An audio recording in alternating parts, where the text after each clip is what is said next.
Encore bonjour. Encore bonjour à nos frères et sœurs Isaiah. Ça, c'est pour le second numéro pour faire suite à notre premier numéro euh, sur l'origine, l'histoire du christianisme. Maintenant, nous allons parler de l'origine et de quoi également nous allons parler de l'héritage du christianisme en ce qui a trait à la statue de Nebuchadnezzar dans la vision de Daniel, dans le chapitre 2 du livre de Daniel qui parle de la vision du roi Nebuchadnezzar. Pour cela, bon nombre de gens, si on va normalement dans le livre de Daniel comme annoncé, il y a une histoire qui nous est racontée par rapport à une vision que le roi Nebuchadnezzar avait faite. Et dans cette vision, il a pu constater qu'il y a une statue. Il a vu une statue. Et étant réveillé de ses rêves, il a tout oublié. Il a appelé tous ses magiciens, tous ses astrologues, tous ses savants. C'était pas pour lui interpréter les rêves qu'il avait faits, mais c'était d'abord pour lui rappeler le rêve et par la suite l'interpréter. Chose difficile pour les gens qui ont même dit au roi, mais roi, ce que vous demandez est impossible. Comment pouvons-nous savoir autant de secrets? Nous n'avons pas cette capacité. La chose est connue que le roi a annoncé un décret dans lequel ces gens doivent être condamnés à mort. Mais là où il y a l'esprit de Yah, là où il y a un Israélite, là où il y a un vrai fils de Yah, il y a toujours de l'espoir. Tout le monde connaît Daniel et ses trois amis. Daniel s'est intervenu et puis c'est là qu'il a demandé, de lui accorder à peine quelques jours le temps pour lui de consulter son père Yah. Et tout le monde connaît l'histoire. On ne va pas en tarder. Mais ce que nous allons voir pour parler de notre sujet ici, c'est l'interprétation que Daniel va donner, ou du moins que Daniel va recevoir de la part de Yah pour donner au roi Nebuchadnezzar. C'est pourquoi nous allons prendre ce passage, à savoir Daniel 2 à partir du verset 26, pour vous parler au moins de l'origine même du christianisme et de l'héritage que le christianisme a tiré de cette vision de la statue de Nebuchadnezzar. Daniel chapitre 2 à partir du verset 26 nous dit: le roi prit la parole et dit à Daniel: es-tu capable de me faire connaître le songe que j'ai eu et son explication? Daniel répondit en présence du roi et dit: ce que le roi demande est un secret des sages, que les sages, les astrologues, les magiciens et les devins ne sont pas capables de découvrir au roi. Mais il y a dans les cieux un père qui révèle les secrets à ses enfants et qui a fait connaître au roi Nebuchadnezzar ce qui arrivera dans la suite des temps. Voici ton songe et les visions que tu as eues sur ta couche. Sur ta couche, ô roi, il t'est monté des pensées touchant ce qui sera après ce temps-ci, et celui qui révèle les secrets t'a fait connaître ce qui arrivera. Si ce secret m'a été révélé, ce n'est point qu'il y ait en moi une sagesse supérieure à celle de tous les vivants, Voilà la sagesse. Mais c'est afin que l'explication soit donnée au roi pour le bien de l'humanité et que tu connaisses les pensées de ton cœur. Ô roi, tu regardais et tu voyais une grande statue. Une statue, cette statue était immense et d'une splendeur extraordinaire. Elle était debout devant toi et son aspect était terrible. La tête de la statue était d'or pur, sa poitrine et ses bras étaient d'argent, son ventre et ses cuisses étaient d'airain, ses jambes de fer, ses pieds en partie de fer et en partie d'argile. Tu regardais lorsqu'une pierre se détacha sans le secours d'aucune main, la pierre angulaire frappa les pieds de fer et des reins et d'argile de la statue et les mit en pièces, à bon entendeur, les Édomites. Alors le fer, l'argile, les reins, l'argent et l'or furent brisés ensemble et devinrent comme la balle qui s'échappe d'une aire en été. Le vent les emporta et nulle trace n'en fut retrouvée. Mais la pierre qui avait été frappée, qui avait frappé la statue, devint une grande montagne et remplit toute la terre. Voilà le songe. Nous en donnerons l'explication devant le roi. Ô roi, tu es le roi des rois sur la terre. Car le Père des cieux t'a donné l'empire, la puissance, la force et la gloire. Il a remis entre tes mains, en quelques lieux qu'il habite, les enfants des hommes, les bêtes, les champs et les oiseaux du ciel. Et il t'a fait dominer sur eux, c'est toi qui est la tête d'or. Après toi, il s'élèvera un autre royaume, deuxième, moindre que le tien. Puis un troisième royaume qui sera d'airain et qui dominera sur toute la terre. Il y aura un quatrième royaume, fort comme du fer. De même que le fer brise et rompt tout, il brisera et rompra tout. Comme le fer qui met tout en pièces. Et comme tu as vu les pieds et les orteils, en partie d'argile, de potier et en partie de fer, ce royaume sera divisé. Mais il y aura en lui quelque chose de la force du fer. Parce que tu as vu le fer mêlé avec l'argile. Et comme les pieds et comme les droits des pieds étaient en partie de fer et en partie d'argile, ce royaume sera en partie fort et en partie faible. Tu as vu le fer mêlé avec l'argile parce qu'ils se mêleront par des alliances humaines. De nos jours, combien d'alliances, vous voyez, avec le monde. Mais ils ne seront point unis l'un à l'autre, de même que le fer ne s'allie point avec l'argile. Dans le temps de ces rois, le Père des cieux, le Créateur des cieux suscitera un royaume qui ne sera jamais détruit et qui ne sera point sous la domination d'une nature de notre peuple. Il brisa et anéantira tous les royaumes-là, tous ces royaumes-là, et lui-même subsistera éternellement.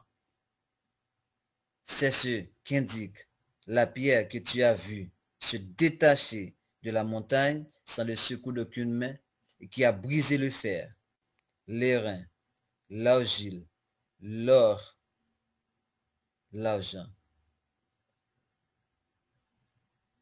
L'airain, le fer, l'argile, l'argent, l'or. Le grand Créateur a fait connaître au roi ce qui doit arriver après cela. Le songe est véritable et son explication est certaine.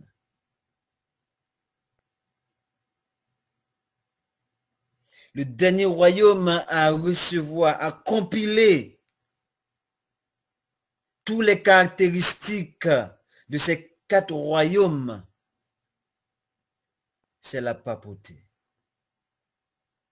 Le royaume des Césars, l'Empire romain qui a divisé à cause de son alliance que Constantin a fait en 312 ou particulièrement 325, il n'y a pas d'alliance entre eux. Le système d'en haut et le système de ce monde. Il n'y a pas d'alliance. Voilà pourquoi c'est déchiré. Et maintenant la puissance est donnée à la papauté. Et c'est cette puissance-là que Abdias a dit, la maison de Ephraïm va être comme du feu, la maison de Juda comme de la flamme. Pourquoi? Pour exterminer, pour consommer à tout jamais ce royaume qui est la maison d'Ésaü et d'hommes. C'est cet empire-là qui a été façonné à travers le Vatican. Voici l'héritage du christianisme tiré de la statue de Nebuchadnezzar. De Babylone, ils ont pris la prêtrise païenne qui a commencé avec Nimrod, comme on avait dit. Mais particulièrement avec Sémiramis qui va imposer, tout comme Constantin a imposé, Constantin a établi les bases du christianisme, qui est la religion de Babel moderne. Eh bien, Nimrod a établi les bases de la religion de Babel. Mais ce n'est pas lui qui a officialisé ça, c'est plutôt Sémiramis, sa femme. Et c'est pourquoi on voit que dans le christianisme, le personnage principal, c'est la Vierge Marie et non même pas Christ, voire le Père. C'est la Vierge Marie. Sémiramis moderne. Donc, de Babylone, le christianisme a pris la prêtrise païenne. De la Perse et Mède, l'adoration du soleil, c'est là où on trouve le culte de Mithra. Le culte de Mithra, l'adoration du soleil, c'est dans la Perse qu'on a pris ça. Lorsque Alexandre le Grand a vaincu la Perse. Alexandre le Grand a vaincu Darius III. De la Grèce maintenant, lorsqu'on est arrivé à la Grèce, c'est là qu'on va trouver l'ère de tous les savants grecs qu'on entend, les philosophes. C'est la philosophie humaine. C'est la théologie qu'on a tirée de la Grèce. Et de Rome, dès qu'on parle de Rome, il faut joindre ça avec Londres. C'est la même chose, qui est le dragon de l'Apocalypse 12. Le dragon.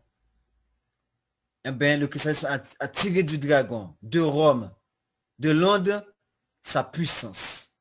Son trône qui est au Vatican.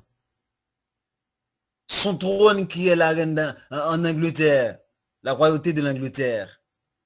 Et sa grande autorité. Et cette puissance a été conçue autour d'une langue qui est le latin. Donc voilà la papauté. Voilà le christianisme qu'on a dit qui a réuni tous ces 4 premiers empires en son sein. Donc le christianisme est le produit fini. Le christianisme est le produit fini des 4 empires, des 4 premiers empires de la vision de Nebuchadnezzar. Donc, il est bien cette petite corne qui sort du 4e empire qui est l'empire romain. Apocalypse chapitre 13. C'est pourquoi on a dit de la Babylonie de Nimrod au Vatican des papes, de Rome des Césars à Rome du christianisme, de la Babylonie, de la Babylone de Nimrod au Vatican des papes, de Rome des Césars à Rome du christianisme. Le Vatican, le trône de Satan sur terre.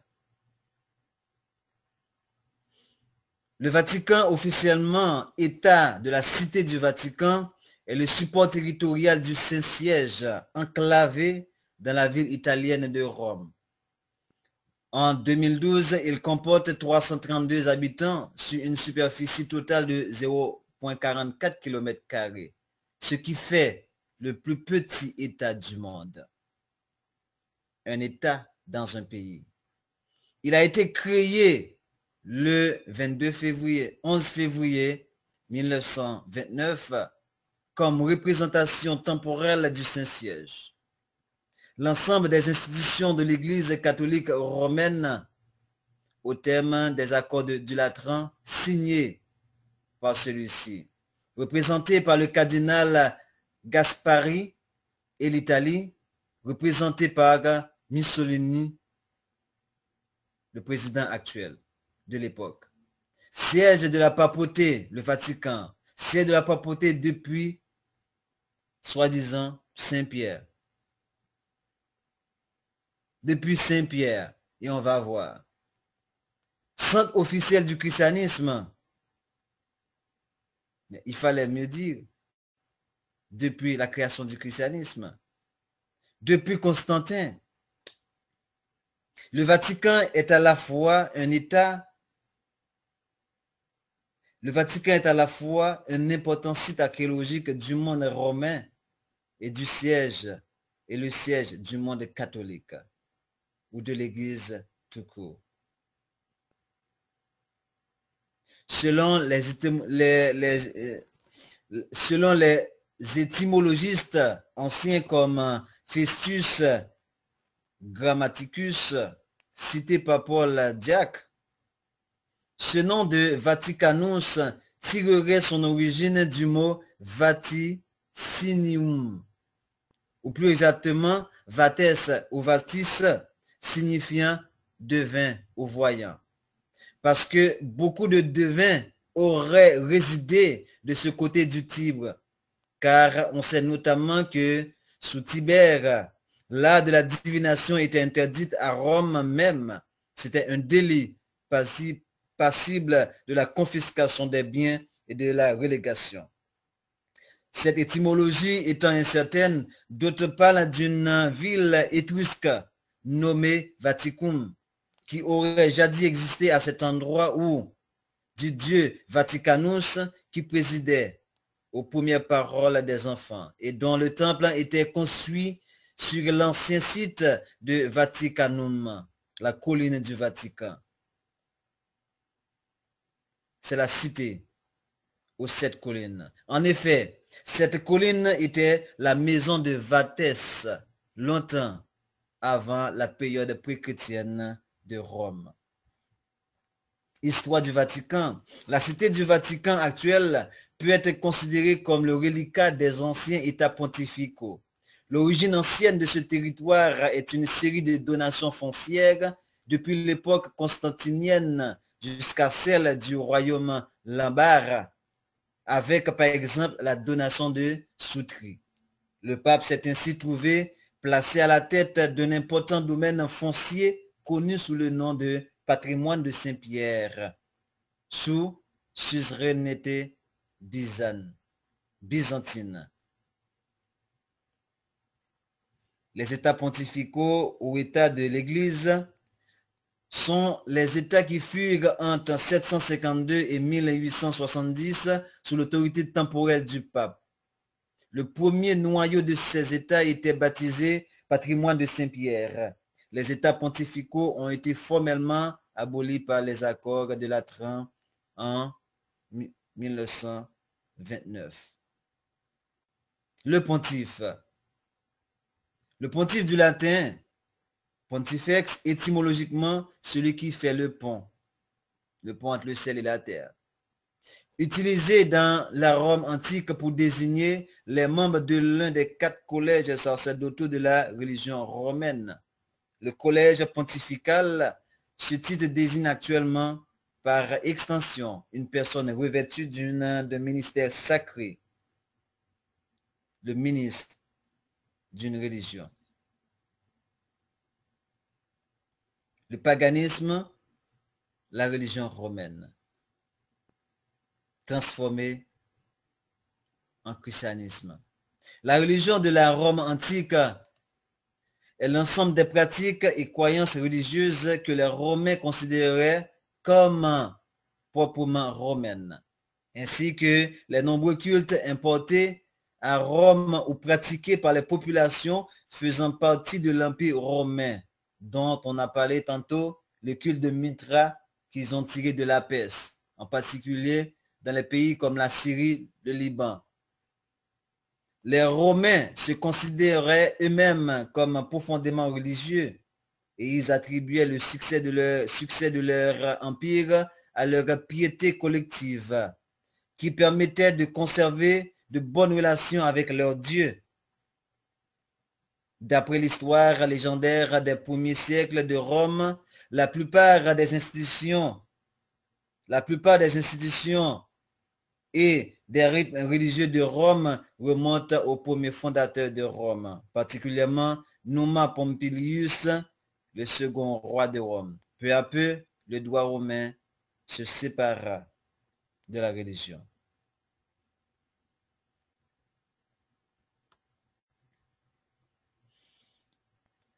La blessure mortelle de la première bête. Le christianisme est la première bête dont les Écritures parlent. Et ceci est bien confirmé dans Apocalypse chapitre 13. Nous allons voir maintenant la blessure de la première bête, soit les 1260 jours de la prophétie.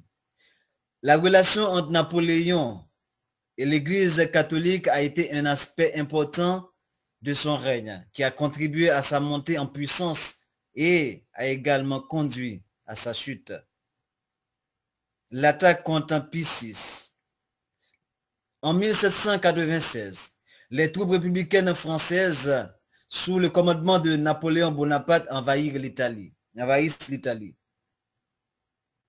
On défait les troupes pontificales et occupé Ancône et Loreto.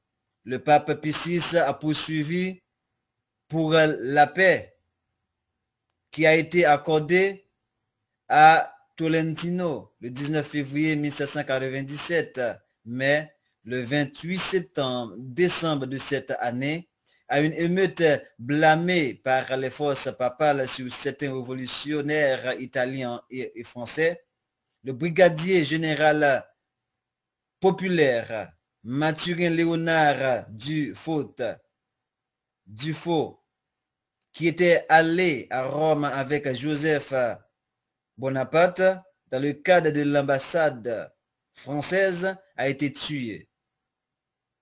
Et un nouveau prétexte a été fourni pour l'invasion. Général Berthier marcha sur Rome, entré à l'unanimité le 10 février 1798 et en proclamant une république romaine, a exigé du pape la renonciation de son pouvoir temporel.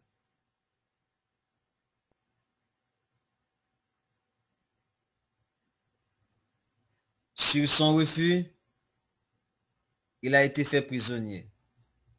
Et le 20 février a été escorté. Il a été escorté hors du Vatican à Sienne et là, à la Chartreuse, près de Florence. La déclaration de guerre française contre Toscane a conduit à son élimination. Il a été escorté par l'Espagnol Pedro Gómez Labrador, marquis de Labrador, par voie de Parme, Plaisance, Turin et Grenoble à la capitale de Valence, à la citadelle de Valence, chef-lieu de la Drôme où il est mort 6 semaines après son arrivée, soit le 29 août 1799, ayant alors régné plus longtemps que n'importe quel pape. Le corps de Pie VI fut embaumé, mais n'a jamais été enterré jusqu'au 30 janvier 1800. Après, Napoléon voyait un avantage politique à enterrer le défunt pape pour les efforts de l'Église catholique de retour vers la France.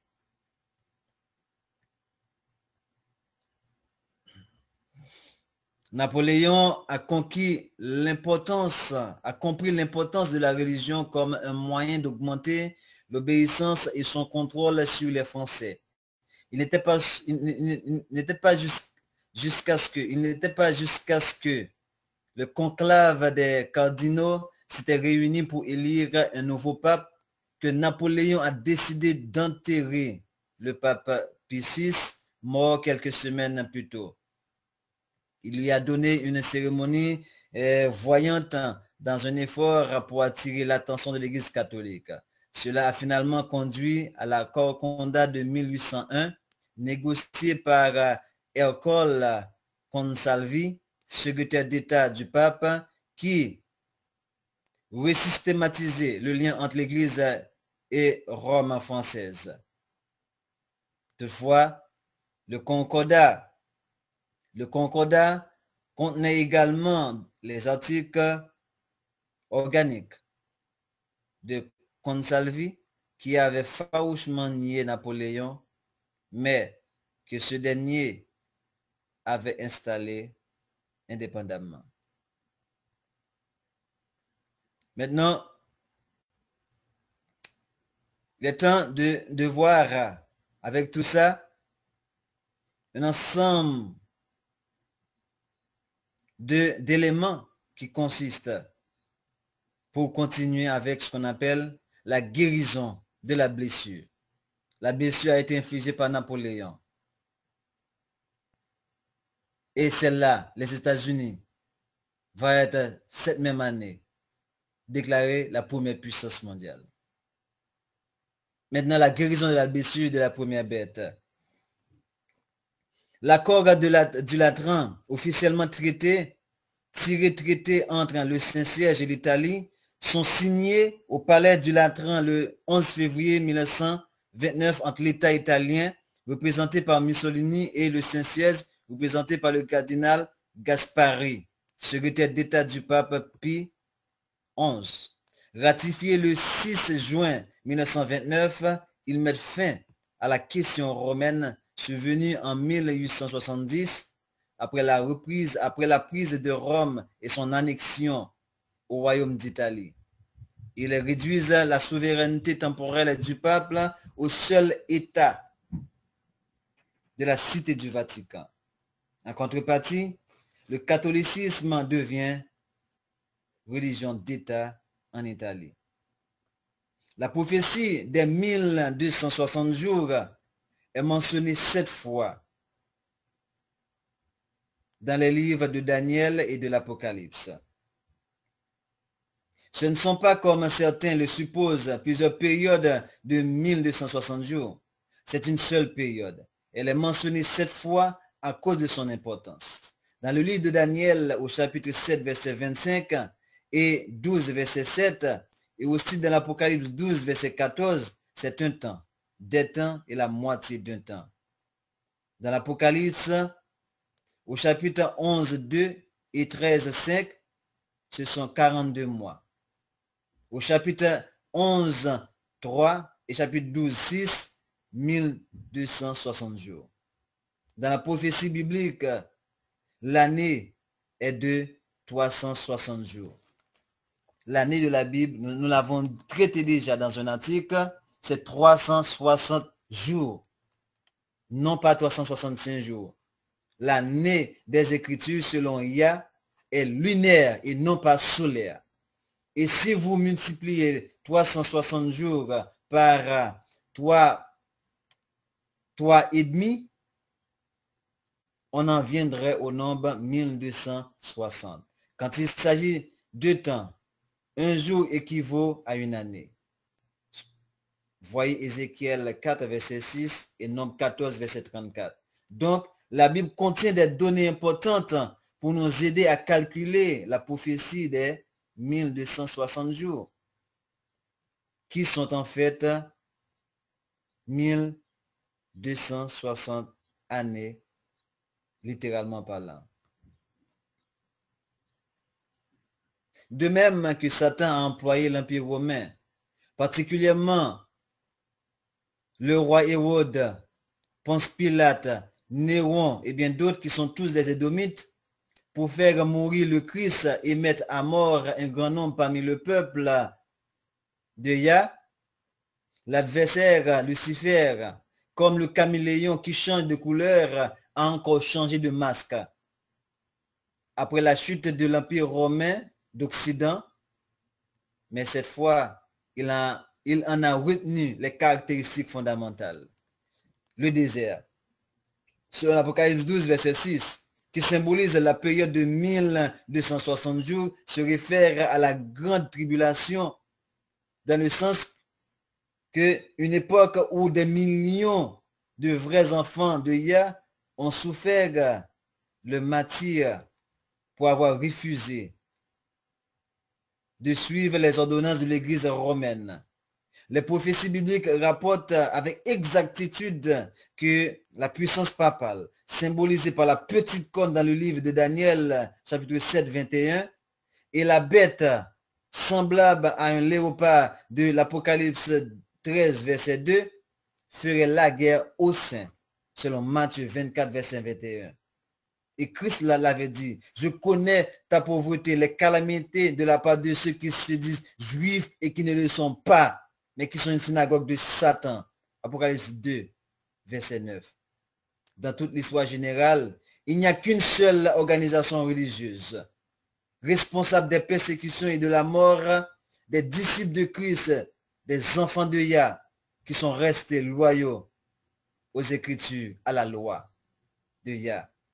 Et cette organisation n'est autre que le christianisme, l'Église de Rome. Peu à peu, l'Empire romain, soit le dragon, donna sa puissance, son trône et une grande autorité, sur l'Apocalypse 13, verset 2, à l'Église catholique, la petite corne, la prostituée. Le point culminant arriva quand, en 539, en 538 de notre ère, les armées de l'Empire romain, de l'Empire d'Orient, chassaient les Ostrogoths, ariens de Rome. Les 1260 jours ont donc commencé en 538 et a pris fin en 1798. Ça donne exactement 1260 jours. La papauté a pris le pouvoir en 538 et Napoléon a mis fin à la papauté en 1798. Au IVe siècle ou au VIe siècle alors, la papauté était fermement établie. Le siège du pouvoir était fixé dans la ville impériale et l'évêque de Rome était déclaré la tête de l'Église entière. Le paganisme avait fait place à la papauté. Le dragon donna à la bête sa puissance, son trône et une grande autorité, selon ce qui est écrit dans Apocalypse 13, verset 2. Maintenant a commencé l'oppression papale des 1260 jours, annoncée dans les prophéties de Daniel et de l'Apocalypse, selon Daniel 7, 25, Apocalypse 13, 5, 7.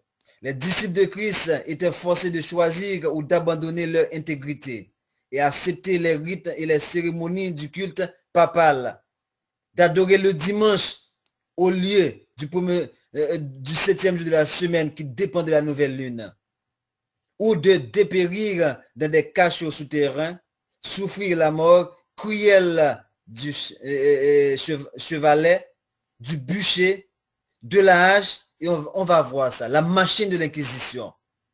On va voir la machine de l'Inquisition. À ce moment-là, les paroles de Christ étaient accomplies.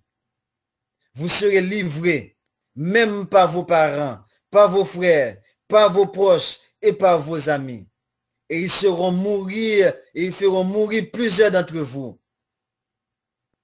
Vous serez haïs de tous à cause de mon nom, selon Luc 25, verset 16-17. La persécution s'était acharnée contre les disciples fidèles à Christ avec une furie jusque-là inconnue.